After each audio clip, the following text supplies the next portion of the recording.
Hello everyone, स्वागत है आप सभी का अपनी बात अपर्णा के साथ में।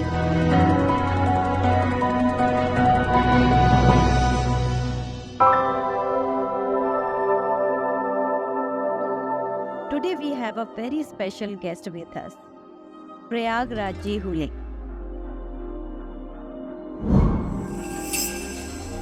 Prayagraj Hule hails from a reputed business family from Mumbai. From a young age, he was drawn to an inner call to explore the mysteries of life and the unknown reality. Prayagraj completed the 3-year Vedanta course under the guidance of the internationally eminent Vedanta Swami Parthasarathi.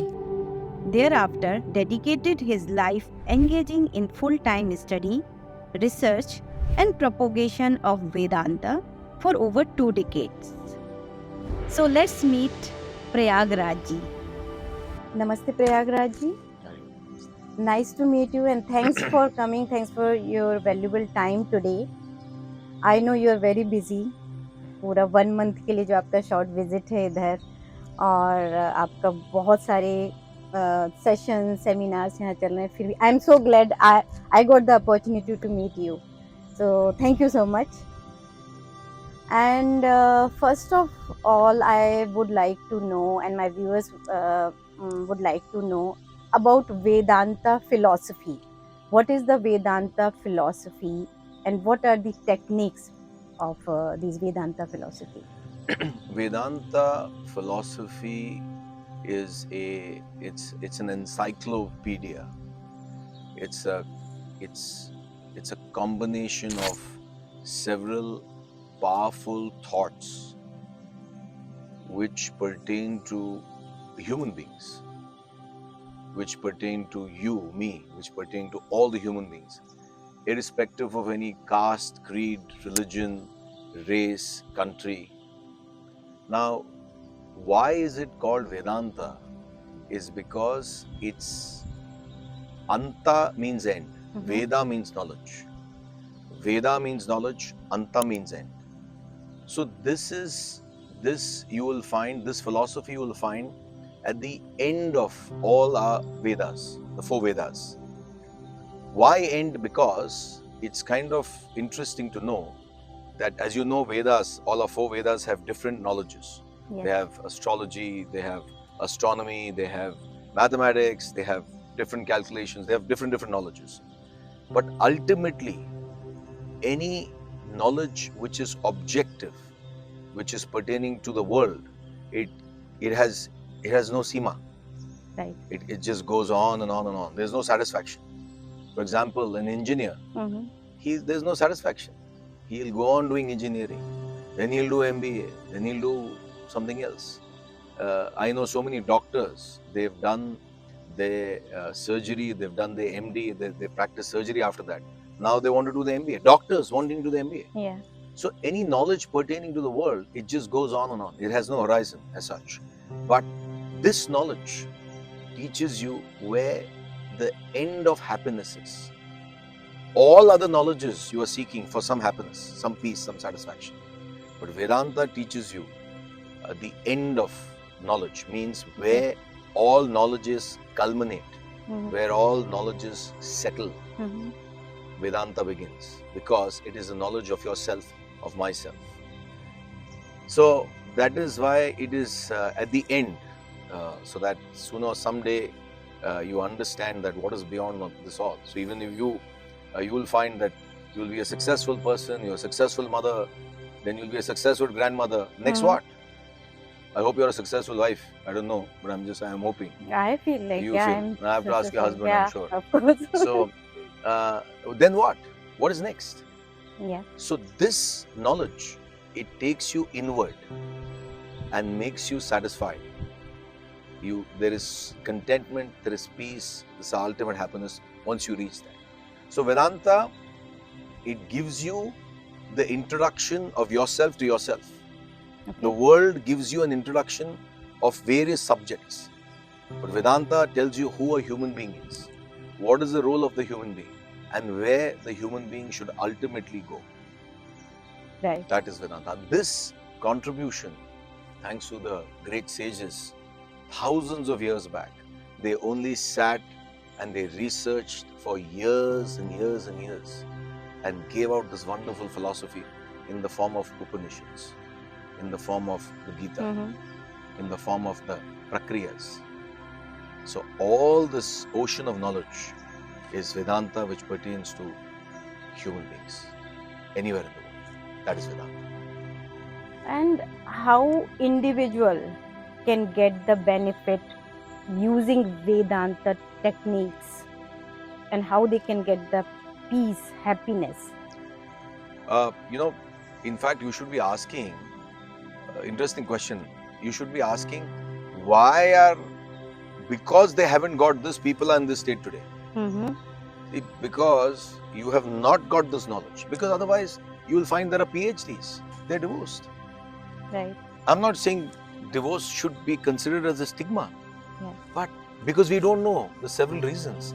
But as you were telling me just few minutes back, Yeah.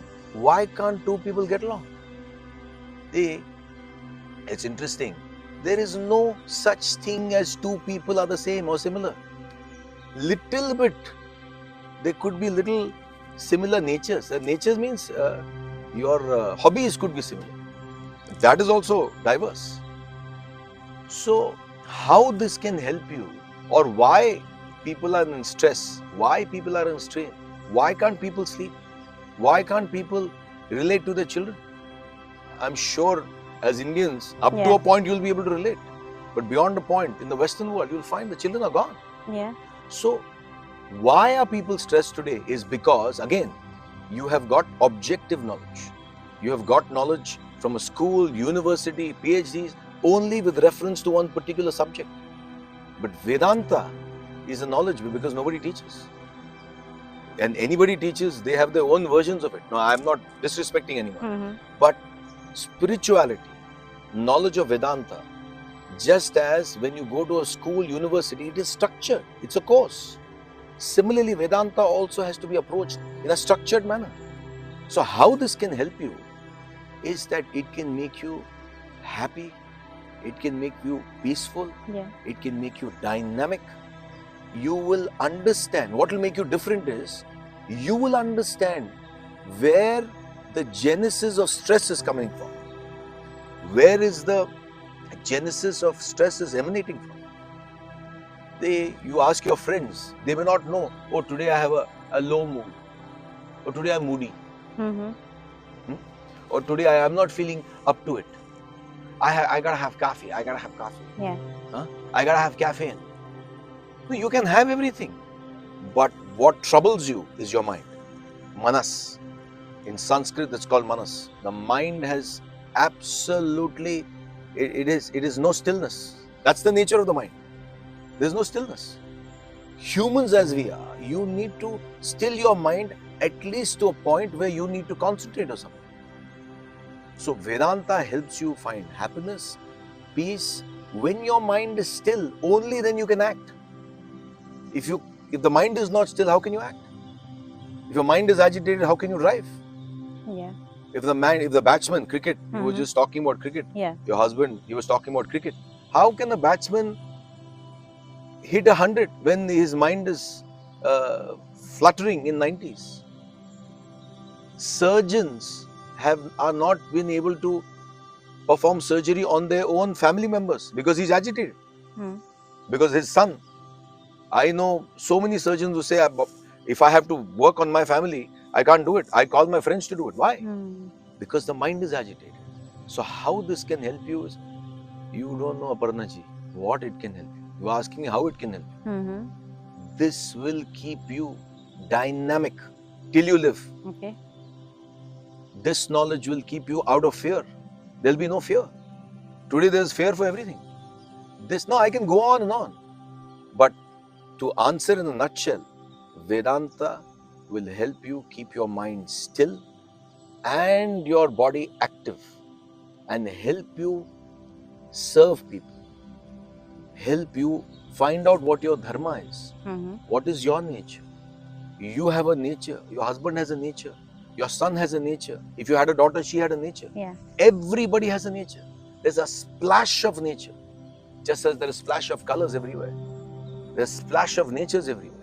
So those natures are different and distinct. So Vedanta helps you unearth them. Just as you'll find in Canada, there's snow and snow and snow. But what happens to the grass, which is underneath the snow? Buried. There's life still there. There's grass still there. The moment you uncover the snow, the grass, healthy, robust grass, it emanates. It's not that it's dead, it's there. So Vedanta helps you uncover all your hidden talents and helps you give it a right direction. So these are just a little things, but Vedanta can help you anything you do.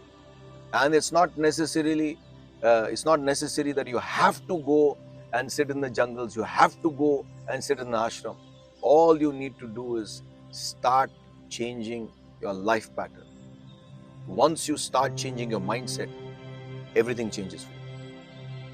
Youth जो आज का youth है, मतलब वो उसको ये है कि हमको स्ट्रेस है या हमको स्ट्रेस हो रहा है, तो ये स्ट्रेस जो उनको है आज के टाइम में, यूथ स्ट्रेस जिसको बोलते हैं, तो उसके बारे में आपके क्या ओपिनियन है? The youth of today is stressed because of adults. Okay. Because the parents are stressed, therefore youths are stressed. The youth today, they are not able to connect. They are not able to connect to parents. They are not able to connect to their teachers. They are not able to connect to educators. They are not able to connect anywhere, because where will they go? See, you must understand what is the meaning of youth. Youth means it's a bomb of energy.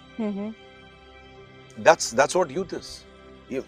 When you were in your youth, you had so much energy that you would play, or you would dance. Bhagavad Gita says, Yad yada charati shreshtah tatta deve tarojanah. A leader is one who leads the way. If the leader is stressed, everybody will be stressed. The president of the country is stressed, everybody is stressed. Yeah. If the captain is stressed, he stresses the whole thing. If your husband is stressed, you will not be stressed. Parents stress the children. Even if children are stressed, suppose if there is some stress, tell them there is no stress, go play. See, that's why Swami Vivekananda said, someone asked him, Guru Maharaj, I want to learn Vedanta. He says, you want to learn Vedanta? Go play football, he said. Okay. Before learning Vedanta, he said, go play football, because he was from Calcutta. Okay. If I was there, I would say, go play cricket. So, I agree, they have some stress. Yeah. That is because of the parents. The parents are not able to, if the emotions are flying, helter-skelter, if the emotions are flying all around, east, west, north, south, wherever you go, the parents are stressed. The children will be stressed. You watch certain videos, that child is enacting, oh, Linda. I don't know if you've seen, I'll send you those videos. Okay. I'll send you one video. Okay. The child is enacting the mother, 3-year-old child, Linda, because the mother keeps on saying, have you had your breakfast? Have you had your dinner? Have you done your homework? Have you done your studies? The only thing the mother knows how to shout. Yeah. True, very true. The hero and heroine, the hero for the children are their parents. So the parents see the children growing up. So if you want to educate your children, you ought to behave in a particular way where they see you and learn. Children don't need education. A child can never be educated. A child can be guided. An adult can never be given knowledge. An adult can be awakened. I can't give you knowledge. Yeah. I can only give you thoughts. If you pick up those thoughts, you work on them, you'll get awakened. Children can never be given knowledge, but children can be guided. But when you guide a child, see the child how it goes. So you need to relate to the children. Never ever point a finger and say you're doing this wrong. Even if they're doing wrong, watch, observe. Let your silence reach them. Let not your noise reach them. Once your silence reaches them, then they understand, my God, I think I can come to my mother. I can come to my father. If something goes wrong with your child, he should have that much confidence that if anything goes wrong, I should be so open that I should go and tell my father. I should go and tell my mother. Anything. Why is there so much gap? is because parents put such a huge wall that children are not able to approach them. Therefore, they are stressed. But children can never be stressed. But thank God you asked me this question. Parents, do not be stressed. And even if you're stressed, do not let your children see that you're stressed. Because if your children see you're stressed, then they get stressed. So, And I understand you're saying about the whatever, the little education, that is again this peer pressure. Yeah. Some demand, no, you have to score 100%. Yeah. You have to score 90%. Parents should locate that nature, locate that talent. What is my child good at? He may not be good at studies, but ensure that he finishes some level of studies and encourage that talent in that child. How come adult parents or any individual can do some kind of Vedanta practices, how they can adopt something for daily life? See, my guru has a course which is online, right? So it's available anywhere. Okay. You can do that, but actually you need to follow a teacher. You have to have, because it is the personality. How you have to do it is, there is a course, there's a structured course. My teacher's written 10 books. But you need a teacher. You all need to be connected to a teacher. Yeah. It's not once in a while Prayagraj Ji comes here and then this also we met accidentally. Yeah. But when you plan, when you structure something properly, we can give you a course as to how to go about it. But teaching is actually in front of a teacher, in front of a master.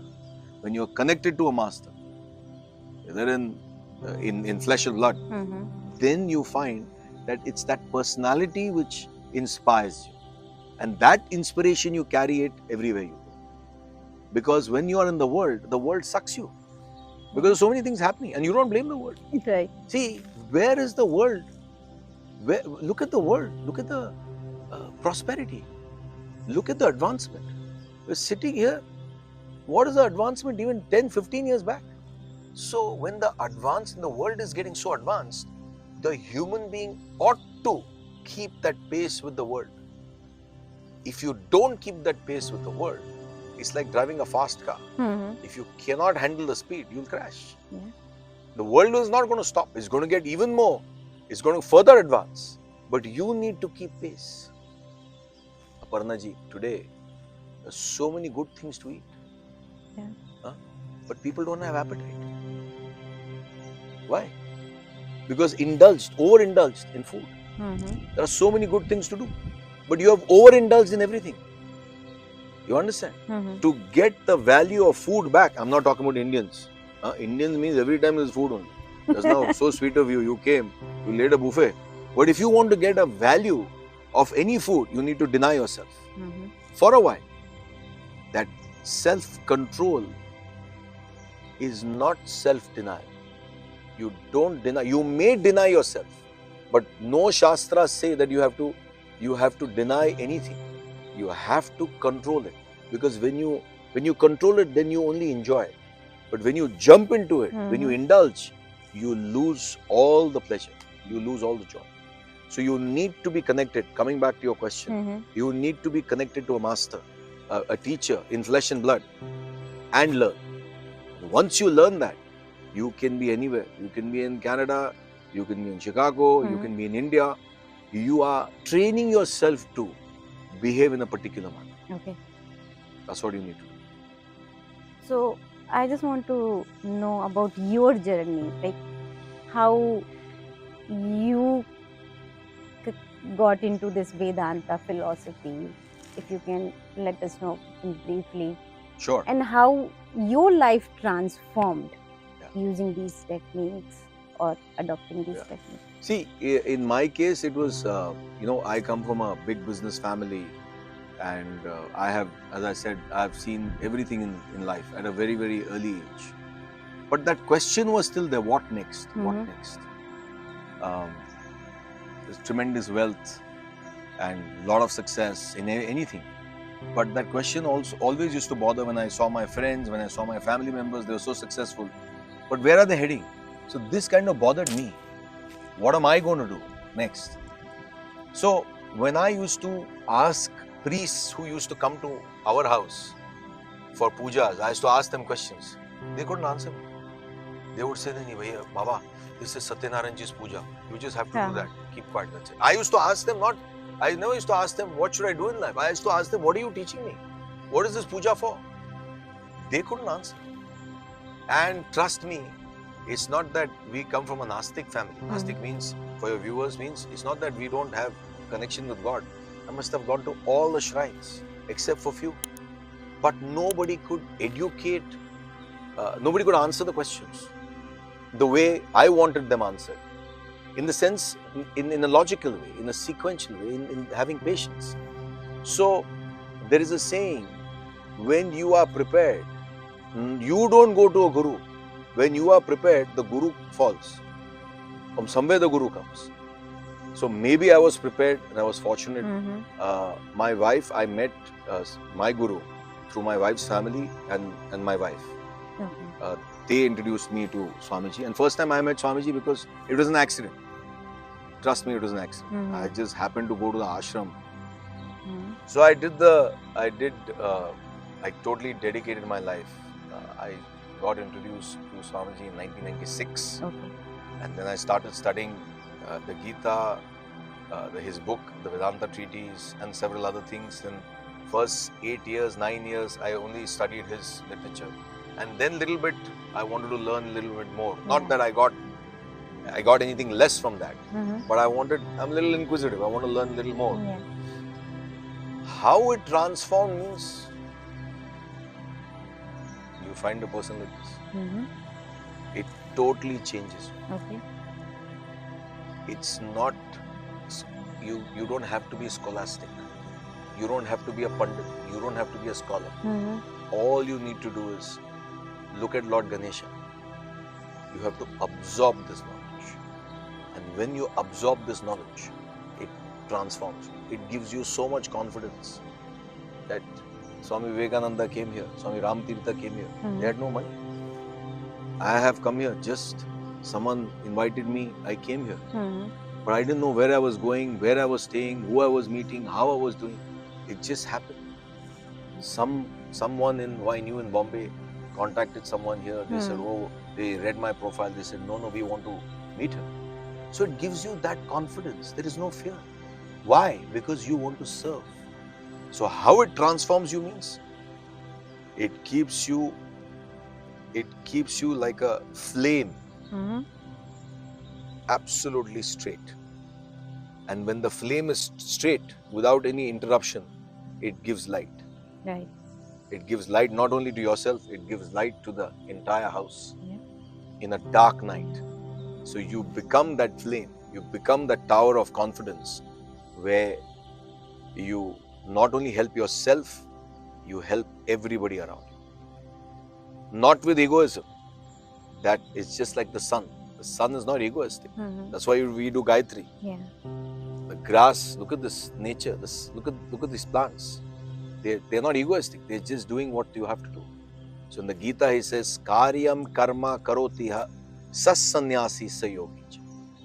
Man, a woman, or he, she also. Nowadays we have to say he, she also. To all our folks.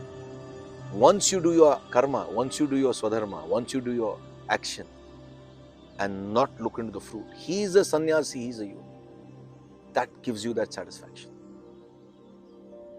Thank you so much, Prayagraj Ji. It was really wonderful to know about Vedanta philosophy and about you, and really enlightening conversation with you. Thank you so much. Thanks for your time. And we are so grateful to have you here with us. Thank you. Thank you so much. Thank you. I hope you liked this conversation with Prayagraj Ji today, and all the details description of the Vedanta philosophy is in my video description. You can check it out there.